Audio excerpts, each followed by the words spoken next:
Serious fraud investigation ഓഫീസിനെ ഇത് ഏൽപ്പിക്കണമെന്ന് പറഞ്ഞുകൊണ്ട് അദ്ദേഹം വീണ്ടും ഒരു പെറ്റീഷൻ കൊടുത്തു. അതിൻ്റെ ഭാഗമായി ഹൈക്കോടതി കേന്ദ്ര ഗവൺമെൻറ്റിൻ്റെ അഭിപ്രായം ചോദിച്ചു. അടുത്ത മാസം 12-ാം തീയതിയാണ് ഈ കേസ് പോസ്റ്റ് ചെയ്തിട്ടുള്ളത്. 12-ാം തീയതി ബഹുമാനപ്പെട്ട ഹൈക്കോടതിയുടെ മുമ്പാകെ വരേണ്ടുന്ന ഒരു കേസുമായി ബന്ധപ്പെട്ടുകൊണ്ട് കേന്ദ്ര കോർപ്പറേറ്റ് മന്ത്രാലയം ഒരു 6 അംഗ ടീമിനെ വീണ്ടും വെക്കുകയാണ്. ഹൈക്കോടതി വിധിയുടെ അടിസ്ഥാനത്തിൽ ഒരു 3 അംഗ ടീം ഇപ്പം അന്വേഷിക്കുകയാണ്. അതിനു പുറമെ അതേ മന്ത്രാലയം ഒരു 6 അംഗ ടീമിനെ വെച്ചിട്ട് അന്വേഷണം വീണ്ടും നടത്തുകയാണ്. എന്താണ് കേന്ദ്ര ഏജൻസികൾ കാട്ടിക്കൂട്ടുന്നത് എന്നുള്ളതിൻ്റെ പരിഹാസ്യമായിട്ടുള്ള ഒരു തെളിവാണ് ഇപ്പോൾ കാണുന്നത്. ഇതിൽ ബഹുമാനപ്പെട്ട ഹൈക്കോടതിയുടെ മുമ്പാകെ 12-ാം തീയതി അടുത്ത മാസം 12-ാം തീയതി ഹിയറിങ്ങിന് വെച്ച ഒരു കേസിൽ ഹൈക്കോടതി നിർദ്ദേശപ്രകാരം 212 ഇൻവോക്ക് ചെയ്ത് കഴിഞ്ഞാൽ കേന്ദ്ര കോർപ്പറേറ്റ് മന്ത്രാലയം ഒരു അന്വേഷണത്തിന് ഉത്തരവിടുന്നത് മനസ്സിലാക്കാൻ പറ്റൂ. കോടതിയുടെ പരിഗണനയിലുള്ള ഒരു കേസിൽ മുൻകൂട്ടി കോടതിയുടെ അറിവോ സമ്മതമോ ഇല്ലാതെ എങ്ങനെയാണ് എക്സാലോജിക്ക കമ്പനിയുമായി ബന്ധപ്പെട്ടുകൊണ്ട് ഒരു 3 അംഗ ഇൻവെസ്റ്റിഗേഷൻ ടീം കോർപ്പറേറ്റ് മന്ത്രാലയം നടത്തുന്നതിൻ്റെ ഇടയിൽ ഒരു 6 അംഗ ടീമിനെ വെച്ച് അത് 8 മാസം കാലാവധി കൊടുക്കുകയാണ്. അപ്പോൾ ഇത് തീർത്തും ഒരു മനുഷ്യനെ, ഒരു കുടുംബത്തെ അവഹേളിക്കുന്നതിനും അപമാനിക്കുന്നതിനും നടക്കുന്ന ഗൂഢാലോചനയാണ്. ഈ ഗൂഢാലോചനയുടെ പിന്നിൽ ചില ശക്തികളുണ്ട് എന്നുള്ളത് ഞങ്ങൾക്കറിയാം. അത് ഈ പൊതുസമൂഹത്തിൻ്റെ മുമ്പിൽ കുറച്ച് ദിവസം കഴിഞ്ഞാൽ വ്യക്തമാവും. ഇതുമായി ബന്ധപ്പെട്ടുകൊണ്ട് നേരത്തെ ഞാൻ സൂചിപ്പിച്ചതാണ്, ഉള്ളി പൊളിച്ചതുപോലെയാണ്. എന്താണ് ഇതിലുള്ളത്? ഇത് അഴിമതിയാണ് എന്ന് പറഞ്ഞുകൊണ്ട് വിജിലൻസ് കോടതിയിൽ, മൂവാറ്റുപുഴ വിജിലൻസ് കോടതിയിൽ ഒരു കേസ് കൊടുത്തു. വിജിലൻസ് കോടതി അത് തള്ളി. അതിനെതിരായി ഒരു റിവിഷൻ പെറ്റീഷൻ ഹൈക്കോടതിയിൽ ഇപ്പോൾ കിടക്കുകയാണ്.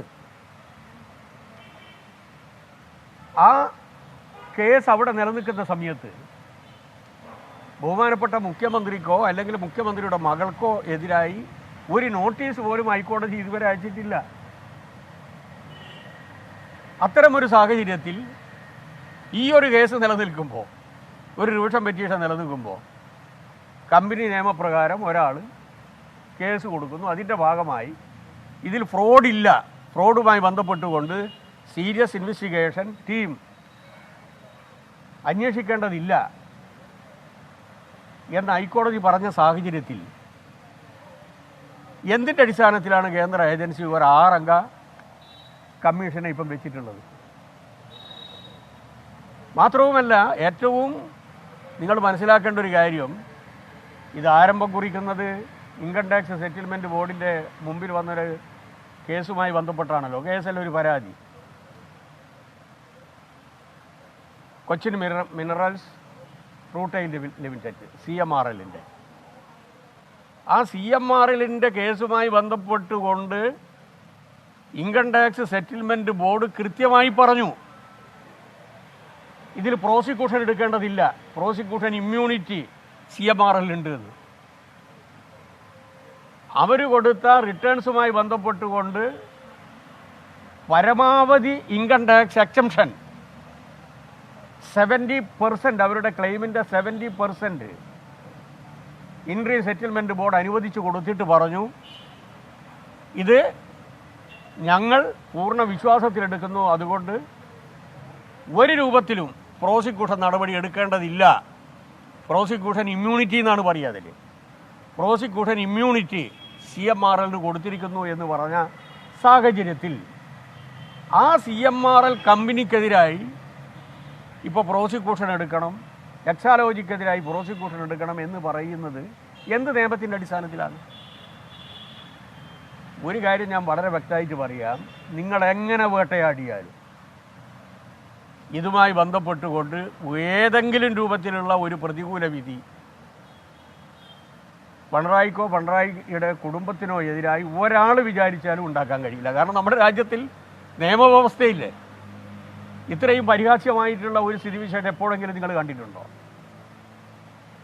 ഇപ്പോൾ പറയുന്നത് കേന്ദ്ര അന്വേഷണ ഏജൻസികളെ വെച്ചതിൻ്റെ പ്രധാനപ്പെട്ട കാരണം കർണാടക നമ്മുടെ രജിസ്ട്രാർ ഓഫ് കമ്പനീസ് ROCയുടെ ശുപാർശ പ്രകാരം എന്നാണ്. ROCയുടെ ശുപാർശ പ്രകാരമാണെങ്കിൽ ഈ കമ്പനി വൈൻഡപ്പ് ചെയ്ത കമ്പനിയല്ലേ? ആ വൈൻഡപ്പ് ചെയ്യാൻ ഇവർ അനുവാദം കൊടുക്കാൻ പാടുണ്ടായിരുന്നോ? അന്നേ എടുക്കേണ്ട പ്രശ്നമല്ലേ ഇത്. അപ്പോൾ വൈൻഡപ്പ് ചെയ്യുന്നതിന് യാതൊരു തകരാറുമില്ല എന്നുള്ളത് കൊണ്ടാണല്ലോ എക്സാലോജിക് ആ കമ്പനി വൈൻഡപ്പ് ചെയ്തത്.